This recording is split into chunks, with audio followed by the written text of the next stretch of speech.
자, 이번 챕터에서는 스페셜 애플리케이션 중에 렐러티브 모션에 대해서 공부를 해보도록 하겠습니다.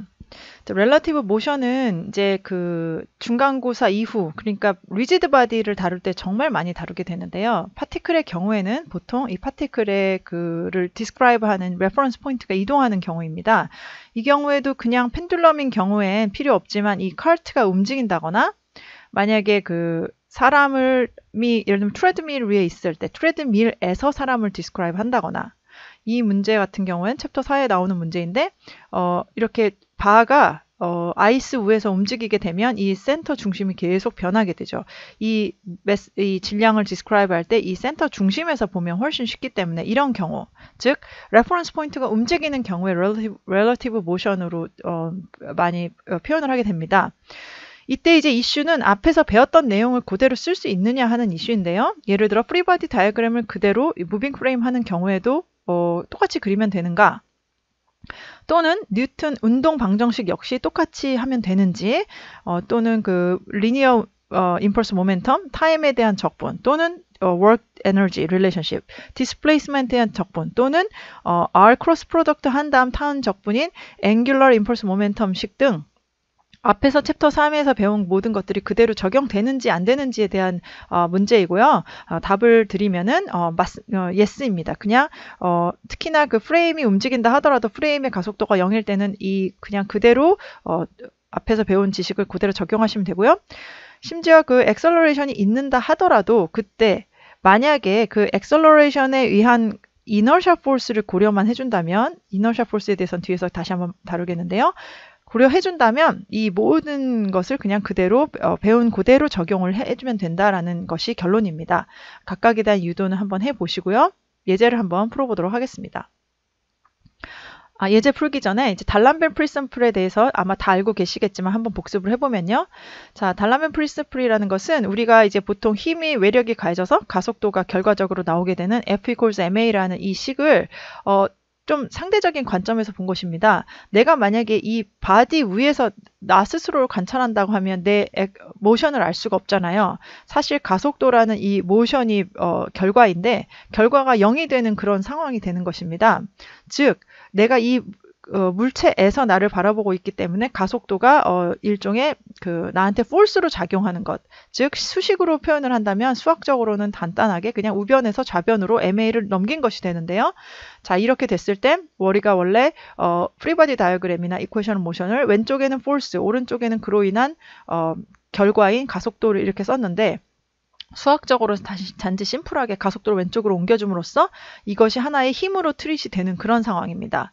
따라서 마이너스 ma라는 힘이 작용해서 결론적으로는 이 바디가 움직이지 않는 것처럼 보이는 이런 현상이고요. 그냥 수학적으로 그냥 왔다 갔다 왼쪽 오른쪽 좌변 우변 왔다 갔다 한 것이고, 그래서 사실 실제로 존재하는 힘이 아닙니다. 가속도를 힘인 것처럼 좌변으로 옮겨놓은 것이기 때문에 이것은 가상의 힘이고요. 이것을 지칭하는 이름은 관성력, 이너셜 포스입니다.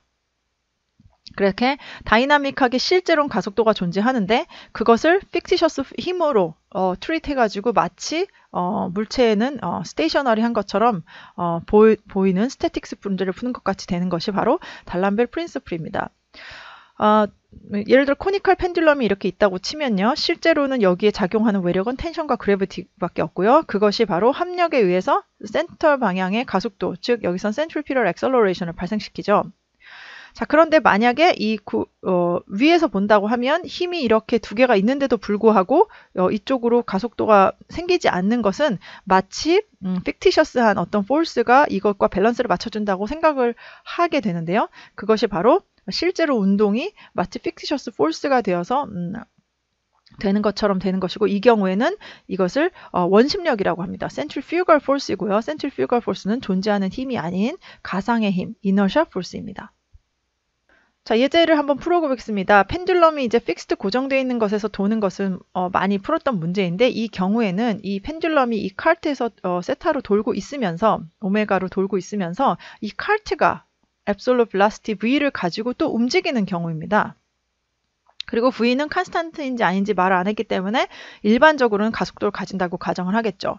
자, 그랬을 때 absolute coordinate에서의 linear momentum과 relative coordinate에서의 momentum, absolute과 relative coordinate에서의 운동 에너지, 그 다음에 angular momentum에 대해서 각각 포뮬레이트를 해보라 하는 그런 문제입니다.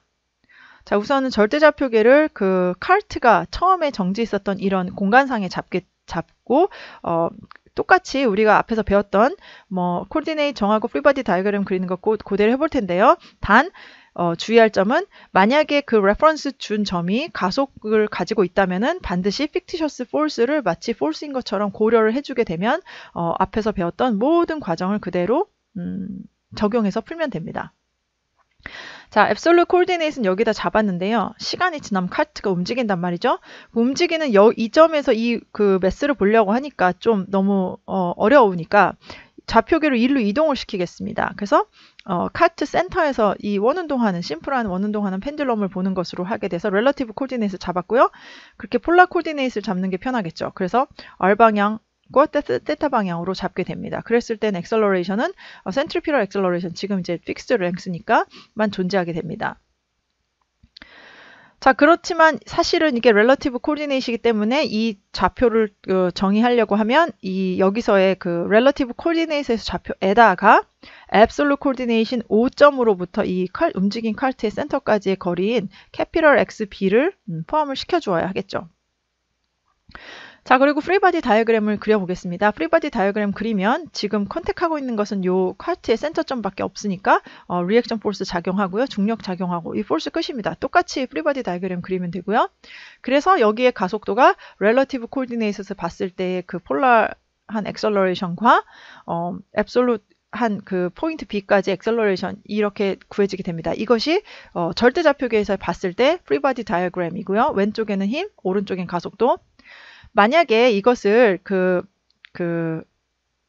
이 레퍼런스 점, 카르트와 움직이고 있는 이 점에 대해서 만약에 포뮬레이트 하게 된다면 force는 변하지 않아요. 좌표계에 따라 force는 변하지 않고 단지 이 전에 가속도만, 내가 이제 이 좌표에서 보면 폴라 코디네이트 액셀러레이션만 존재할 것이기 때문에 가속하고 있는 좌표계의 가속도에 의한 fictitious force인 그 질량에다가 그 가속도를 곱한 MA가 반대 크기는 같고 방향은 반대 방향으로 작용한다고 이렇게 inertial force를 고려를 해주면 됩니다. 그래서 사실상 force는 아닌데 force가 추가적으로 존재하는 것처럼 해주면 서로 이 등가는 성립을 하게 되죠.